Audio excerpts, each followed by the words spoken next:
Hey everyone, welcome back to Corporate Decoder, the place where we try to make sense of the company reports that would otherwise put you to sleep. So today we're diving into Salarius Pharmaceuticals Inc. And let's just say they've been navigating some choppy waters with the stock market. I mean, trying to keep the stock price up is like trying to keep an avocado perfectly ripe. It's a delicate balance and sometimes things go a little brown before they get ripe again. We'll see if Salarius can pull it off. Before we get into the nitty gritty, if you love getting these clear, uncomplicated breakdowns of company news, make sure you're subscribed and join our growing community on Discord. The link is down in the description anyway.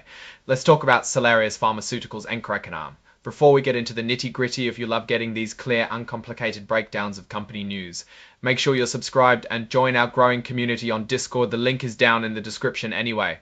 Let's talk about Salarius Pharmaceuticals. Salarius Pharmaceuticals announced some pretty important news regarding its compliance with Nasdaq listing rules. They received a notification that they've been granted an extension to get back into compliance with a rule called the equity standard.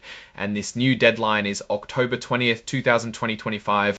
Now, this isn't the only hurdle they're facing. You see, Salarius also had an issue with the minimum bid price requirement, which basically means their stock price had fallen too low for too long a company. Needs to have a stock trading for at least $1 for a certain period to stay listed on Nasdaq, and Salarius was struggling with this. To tackle this minimum bid price requirement, they did a reverse stock split. It's like taking a bunch of small slices of pizza and making them into fewer but bigger slices. In this case, they did a 1-for-15 split, which means for every 15 shares people owned, they now have one new share. This usually bumps up the per share price, and they're hoping this will help them meet that dollar minimum by the new deadline of August 29th, 2025. The company has been in communication with Nasdaq for a while now. Back in April, they got a formal notice that they weren't meeting the minimum bid price requirement. Normally, companies get a 180-day window to fix this, but Salarius didn't quite qualify for that full period because they had already done a stock split in the past year that complicated things. Then earlier in the year, in March, they also got word that they weren't meeting the equity standard based on their financial reports. This standard often relates to things like shareholder equity or the overall value of the company's assets compared to its liabilities. Nasdaq said they had until May to either fix it or present a plan to fix it. But because they also had the minimum bid price requirement problem, Nasdaq said they couldn't just submit a plan for the equity standard issue alone. They had to deal with the bid price issue first, and then they could bring the equity standard problem to a Nasdaq hearings panel if they chose to appeal. So Salarius did exactly that. They've requested a hearing to fight against any delisting, and that request effectively put a pause on any immediate action from Nasdaq while they worked through the process. They got an initial extension from the hearings panel back in June, which had specific targets like getting compliant with the equity standard by early July and the minimum bid price to early August. Then more recently in July, they got another extension for the equity standard to August 12th and for the minimum bid price to August 29th. It's important to note that the reverse stock split was executed on August 15th this year, a crucial step in their strategy to get back on Nasdaq's good side. So the big news today coming out on August 27th is that Nasdaq has granted them yet another extension for the equity standard, this time all the way to October 20th, 2025. And just so we're clear about what's being traded here, Salarius has common stock with a very small par value, meaning each share's stated book values is tiny, but what matters is the trading symbol SLAX on the Nasdaq capital market. This is all part of the official reporting process with the SEC, the United States Securities and Exchange Commission, as required for public companies.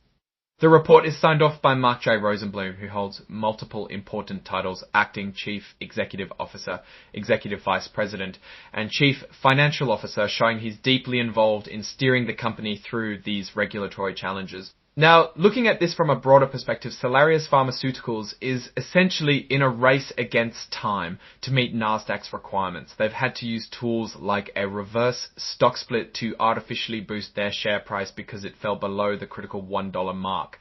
This is usually a sign that investors aren't feeling overly confident about the company's immediate prospects or its ability to grow. The fact that they keep getting extensions shows that Nasdaq is willing to give them a chance, but also that they haven't quite managed to fix the underlying issues that caused the low stock price and the equity concerns. For a pharmaceutical company, these kinds of regulatory bumps can be really distracting from their core mission, which is developing new medicines. The key risks here are obvious if they fail to meet the October 20th deadline for the equity standard or even the August 29th deadline for the minimum bid price. They could be delisted from Nasdaq.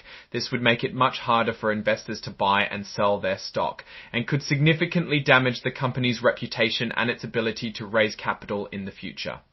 However, there's also an opportunity if they can successfully regain compliance. They might signal to the market that they have a solid plan and are on a path to recovery. This could potentially boost investor confidence and their stock price. It all hinges on the success of their reverse stock split and whatever other strategic moves they're making behind the scenes to improve their equity position. The company is saying they expect to meet the minimum bid price requirement by the August 29th deadline, thanks to that reverse split, but the longer extension for the equity standard suggests that might be a tougher nut to crack. It's a situation where they're visibly working to meet the rules, but the underlying financial health will ultimately determine their long-term success on the exchange.